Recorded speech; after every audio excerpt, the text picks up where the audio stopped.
The year was 2017. Nintendo just had their "we are so back" moment with the Nintendo Switch. Beyblade Burst God was great. Crash Bandicoot Insane Trilogy was rocking people's socks off, and Sonic Mania was the beautiful love letter everyone was hoping for and then some. Needless to say, it was an amazing year for media in general. Those examples were scratching the surface on what I was personally enjoying and engaging with in 2017, but there was one game I was looking forward to the most: Sonic Forces.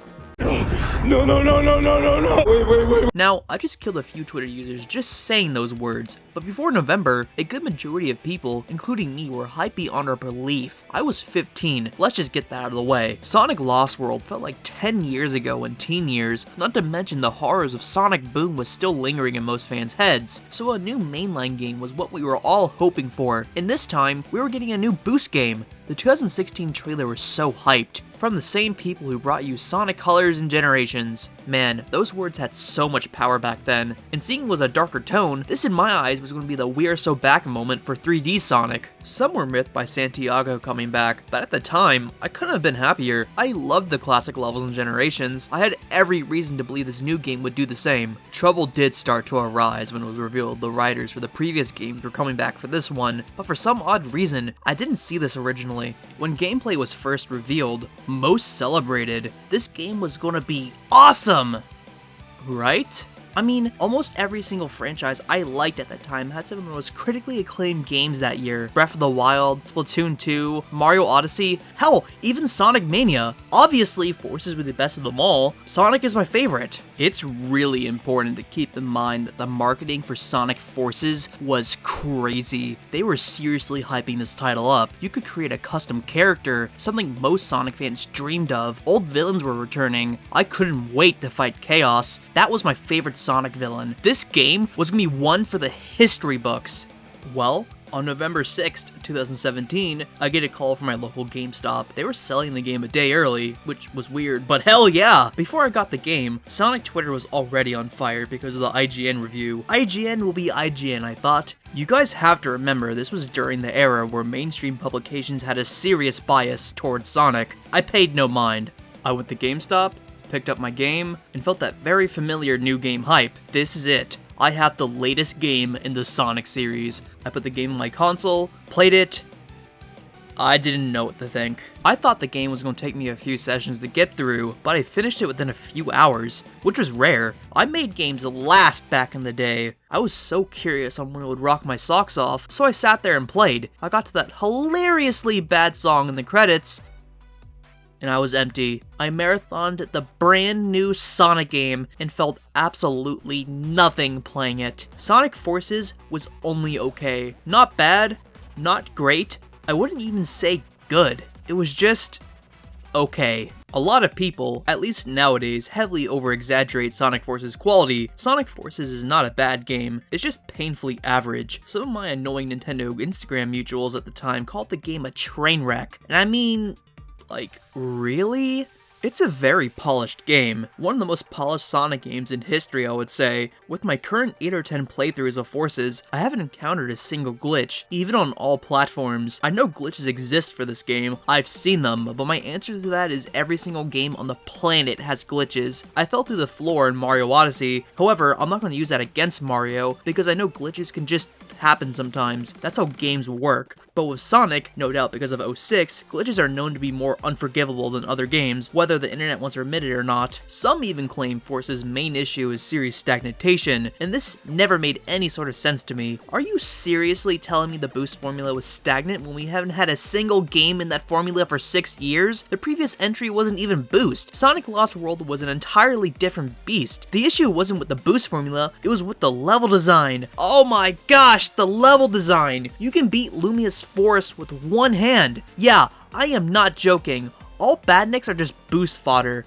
There's hardly any design to speak of. It's linear in the worst way possible. Linear levels can be done right in Sonic games, but here it's stale and just, boring. Technically, Forces is not the first title with the hallway-like levels, but it's the first to feel like it. You can move in all directions, but the game feels like it's on automation the entire time. Some dumbasses think the boost games are nothing but pure automation. This is just false. Sonic Forces though, 100% true. Dash panels are everywhere. Jeez, this is Sonic 4 levels. A dash panel here and there ain't bad, but holy shit, it's overload. This is how you don't do boost gameplay. It's everything the detractors think Unleashed, Colors, and Generations are. And not to mention, the movement of Sonic is rather limited. They completely omitted the drift from Unleashed and Gens, which wouldn't be a bad thing if the turning was good, but the turning in Forces is terrible. In the Metropolis level, there's a segment when there's no barrier on the edge. Even if you hold the stick in the opposite direction, Sonic will fall off.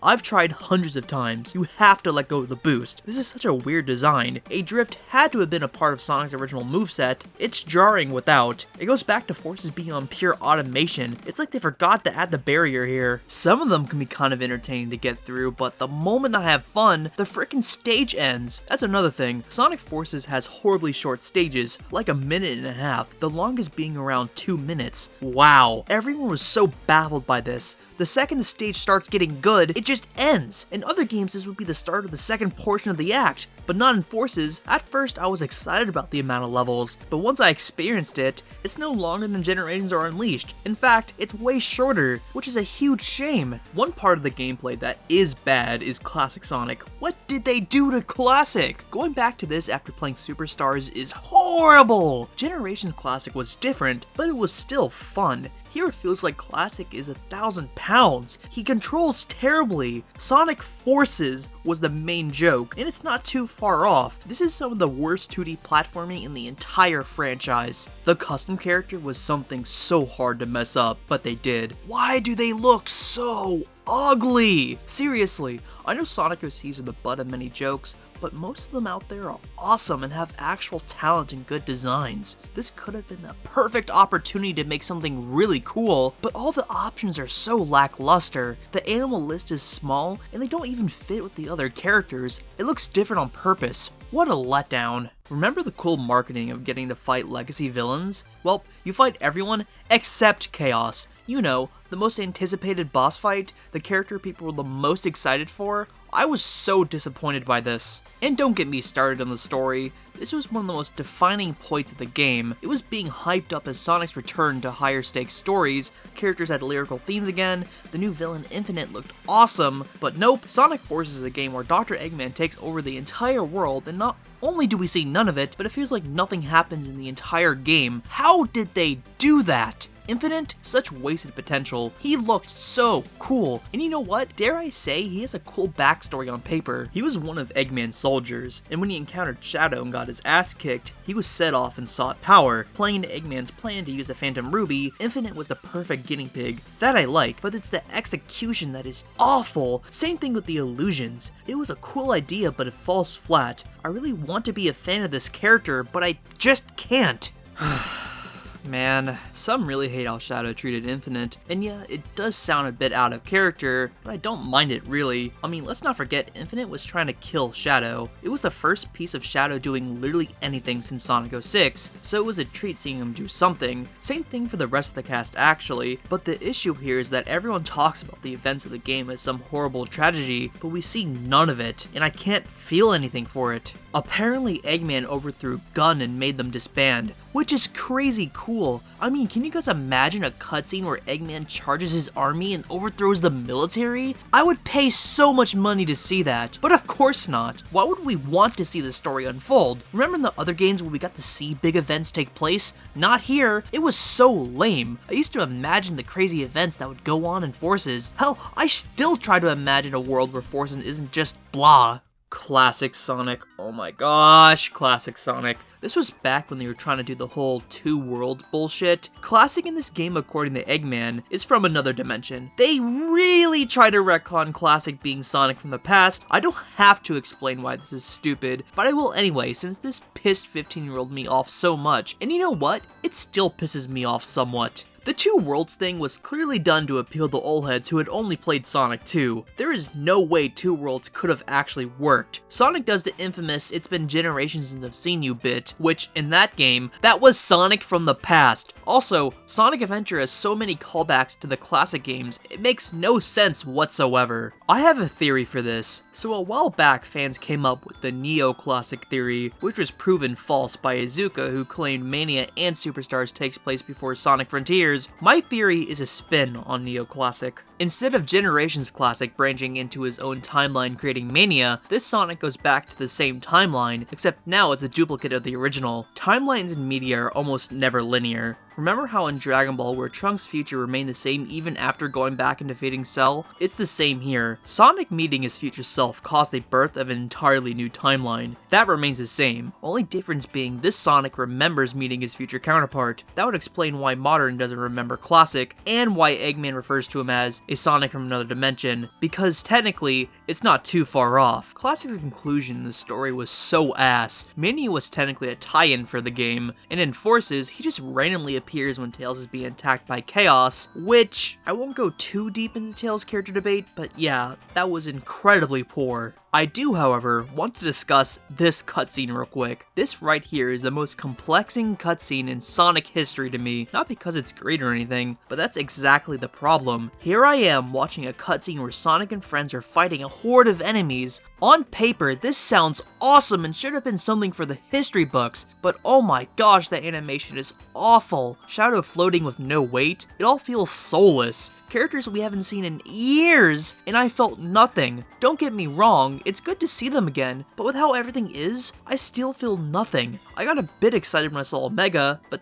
that's it. Silver the Hedgehog. We haven't seen him do anything since Sonic 06, and I was so excited to see him fight Infinite, but he got his ass handed to him within seconds. Look, I understand the bad guy has to win because there would be no plot, I get it, but oh my gosh, at least put up somewhat of a fight. Silver is stronger than this man, come on! The cherry on top of this stale cake for me is the ending credit song, The Light of Hope. It's not a bad song by any means, but I cannot take it seriously. I'm sorry, this song sounds so emotional and hopeful at the end of the most nothing burger Sonic game left me so empty. It tries to make you feel like you won this huge war, but it comes off so dull. The friends gather as emotion grows part gets me. I heard this lyric and died on the inside. At that moment, I realized Sonic Forces was just mediocre, painfully mid. And that's the largest issue with Forces. It's not a train wreck, it's not great or even a good game, it's just mid. In a time where we needed a banger, we got staleness. I can't blame people for thinking Boost was stagnant. If Forces came out during another time, it could have gone down easier. The timing is everything. Colors and Generations proved Sonic was great. Lost World and Boom threw a wrench in the upward trend, and Forces made things stale. I was in total denial about Forces. I made my old review and titled it, Sonic Forces is a good game, a 15-minute long video where instead of arguing why it's a good game, I complained on what it wasn't. A comment pointed that out, which I find super funny in retrospect. But that's not to say there isn't at least a few things I liked about Forces. Far from it, actually. Remember the old IGN review I paid no mind to? Well, reading it over today, I actually agree with a lot of it. Great ideas are held back with lackluster design. For starters, the graphics in the game are amazing. I can't believe I used to think this game looked bad, but it's a great looking game. The Metropolis stage in particular has a lot going on in it, and I love the way space looked. And for the record, I did play the Switch version on release. I was a Nintendo only kid back then, and it's what I had. That said, the Switch version runs in a stable 30, so it's not the end of the world. However, I do think the Switch held this game back in many ways, but that's another topic I would prefer to talk about whenever the nncreviews video comes out. Even though I feel like the gameplay is a very watered down version of the boost, kind of like Sonic Colors but done poorly as opposed to good, I do think the snappy homing attack is very nice. Shadow's campaign is a half step up from the Sonic stages. I actually get some enjoyment out of these, although I do find it odd how this was DLC released day one instead of just being integrated into the main game. Like, instead of starting with Sonic, you start with Shadow. It would have been a better build up to Eggman overtaking the world. Oh,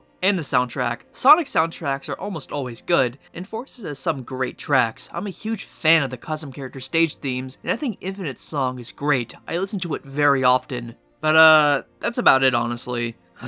Sonic Forces, to me anyway, is the definition of overhype. For me, Sonic Forces ruined the concept of hype. In today's age of gaming, hype is the centerpiece of what holds together video games. I know hype always existed for games, I'm not an idiot, but if you have noticed, over the years, hype has increased? Like, new things get revealed, people react and scream on the top of their lungs. I'm guilty of this sometimes. Oh my god! But in a way it shows how passionate we are about games. Hype can be great and awesome, but where that becomes an issue is that people get so ridiculously hyped for something, they negate all criticism because, quote-unquote, peak. The game comes out, and people talk about it for a week or two, then silence. That's why Nintendo fans switch up every 6 months. The new game is no longer the peak hype it once was. Even if the game is great and amazing, it doesn't live up to all that hype. There are exceptions, of course, but my point still stands. Cybershell said something I thought was so weird. Hype is objectively a bad thing. The point I'm trying to make is get fucking hyped for Sonic Mania, boys. Literally get hyped, even though hype is objectively a bad thing. Get hyped anyways, because I promise you this game is gonna be good.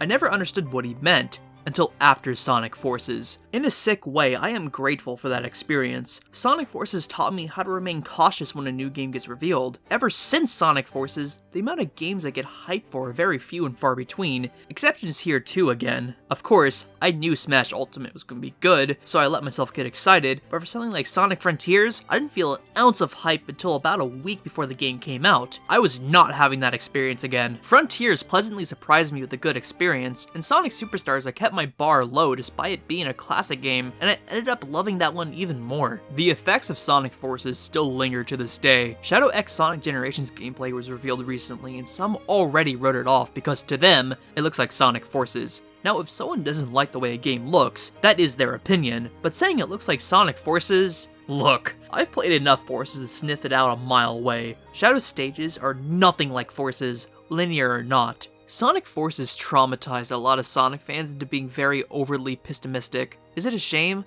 Yeah, it is, but I can't blame them. Forces was so promising, as my story will tell you, there was a lot of people who were hyped. If there's anything to take away from this video, be hyped for upcoming releases, but please keep your expectations in check. Hype, like anything, is good in reasonable amounts. Too much of it, and it may leave you a bit disappointed.